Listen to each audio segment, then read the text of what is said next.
अब अगले साल जब विधानसभा का चुनाव होना है तो उस पर यूपी तक ने कवरेज शुरू कर दिया है यूपी किसका, जिसमें आपको राजनीतिक खबरें मिलेंगी, उनकी एनालिसिस और लाइव भी मिलेगा। हर एक चीज को हम देखेंगे, आप तक पहुंचाने की कोशिश करेंगे और जवाब तलाशने की कोशिश करेंगे कि आखिर यूपी किसका है। नमस्कार, आप देख रहे हैं यूपी तक और आपके साथ मैं हूं सुषमा। बात करेंगे राजनीतिक डीएनए की, जिसकी खूब चर्चा हो रही है। मोहन भागवत ने क्या बयान दिया डीएनए को लेकर कि हिंदू और मुस्लिम का डीएनए एक ही है, उस पर मानो कि अब बयानों की बाढ़ सी आ गई है। पहले मायावती ने, ओवैसी ने किस तरह से हमला किया वो हमने आपको एक रिपोर्ट के जरिए दिखाया था, लेकिन अब राजभर का भी बयान आया है और राजभर ने ऐसे पलटवार किया कि उनके उस बयान पर भी अब काफी विवाद हो गया है।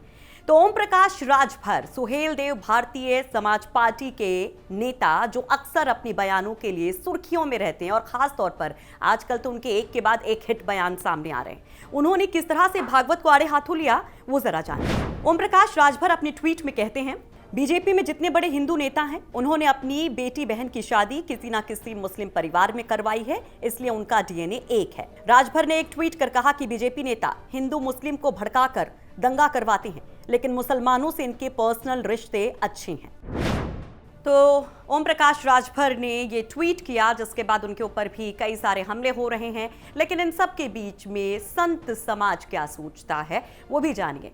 मोहन भागवत ने जो बयान दिया उस पर संत समाज ने अपनी सहमति जताई है। अखाड़ा परिषद के अध्यक्ष महंत नरेंद्र गिरी ने कहा है कि भागवत जी बिल्कुल सही कह रहे हैं और जो मुस्लिम हैं, क्रिश्चियन हैं, उनको वापसी करनी चाहिए हिंदू धर्म में। महंत गिरी का कहना है कि पहले यहाँ पर सिर्फ हिंदू थे और बाद में लालच या दबाव में आकर लोगों ने मुस्लिम और क्रिश्चियन धर्म को अपना लिया और अब वक्त आ गया है कि उनको हिंदू धर्म में वापसी करनी चाहिए। क्या कुछ कहते हैं जरा वो सुनिए। इस बयान को लेकर देखिए, आदरणीय भागवत जी का बयान बिल्कुल सत्य है और सारे संत महात्मा उनका समर्थन इसलिए करते हैं कि ओवैसी जी अपने पूर्वजों पर ध्यान दें तो वो पहले हिंदू ही रहे होंगे। भारत में रहने वाला हर मुसलमान पहले हिंदू था, हर क्रिश्चियन पहले हिंदू था। ये तो लोगों ने लालच में, दबाव में कोई न कोई बन गए, तो इसलिए अगर उनका टेस्ट कराया जाए, पूर्वजों का दिया जाए इतिहास, तो सब हिंदू थे।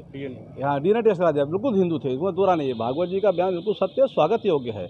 और हम लोग प्रयास भी करते हैं कि जो हमारे मुसलमान भाई के पूर्वज जो पहले हिंदू होकर मुसलमान हो गए, उनको अपने विचारधारा में लाने का प्रयास भी किया जाता है और करते भी लोग हैं। तो मोहन भागवत ने गाजियाबाद में मुस्लिम राष्ट्रीय मंच की तरफ से आयोजित एक कार्यक्रम में ये डीएनए वाला बयान दिया था। मोहन भागवत ने कहा था कि सभी भारतीयों का डीएनए एक है, इसमें धर्म की कोई बात ही नहीं है और हिंदू मुस्लिम एकता की बात भ्रामक है क्योंकि वो अलग है ही नहीं। तो ऐसा क्या बयान दिया, ये पूरा बयान एक बार फिर से सुनिए मोहन भागवत का, जिसके ऊपर लगातार बवाल बना हुआ है।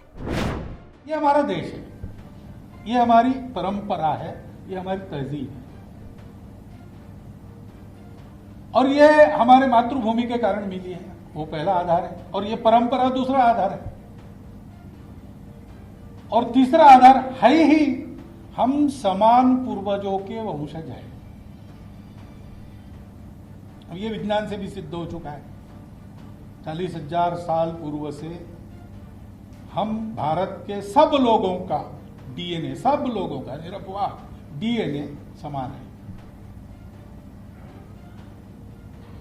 इस आधार पर आरूढ़ होकर हम जब विचार करते हैं तो मन में अपनापन आता ही है। उस अपनेपन के आधार पर एकता होती है, राजनीति के आधार पर नहीं। और संघ पहले से ऐसा मानता है। हमारे ही भारत माता के पुत्र, हमारे ही संस्कृति के विरासतदार और हमारे ही पूर्वज के वंशज, खून के अपने भाई मुसलमान साथ क्यों नहीं चल सकते? तो सुना आपने, मोहन भागवत के इसी बयान पर इतना बखेड़ा है कि हर कोई इसी पर चर्चा कर रहा है और सियासी बयानबाजी भी खूब हो रही है। लेकिन आपको याद होगा कि जब लोकसभा का चुनाव होना था 2019 वाला, उसके कुछ वक्त पहले भी मोहन भागवत ने कुछ ऐसा ही बयान दिया था।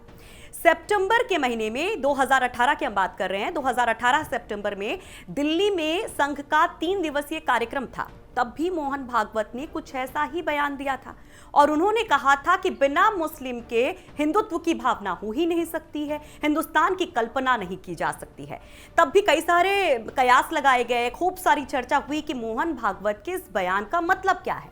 क्या मोहन भागवत एक सॉफ्ट हिंदुत्व की अब बात करने लगे हैं और क्या चुनाव के तहत इस तरह से चीजों को टटोलने के लिए किया जा रहा है? और वही चर्चा अब एक बार फिर से है क्योंकि कुछ महीने के बाद उत्तर प्रदेश का विधानसभा चुनाव होना है और वहां पर भी मुस्लिम और हिंदू, आपको मालूम है कि किस तरह से समीकरण देखे जाते हैं, गिने जाते हैं। लेकिन इन सब के बीच में सवाल ये भी उठ रहा है कि गोलवलकर की जो एक अपनी सोच थी, जो उनका कहना था, क्या भागवत उससे इतर जाते हैं? और इन सब के बीच में कहा यह भी जा रहा है कि मोहन भागवत बहुत ही चालाकी से चीज़ों को टटोल रहे हैं और आगे उनका और बयान, जब अभी जो चित्रकूट में ये संघ का मंथन हो रहा है, कुछ और भी निकल कर आ सकता है। इस पर हमारी नजर रहेगी। आप देखते रहिए यूपी तक।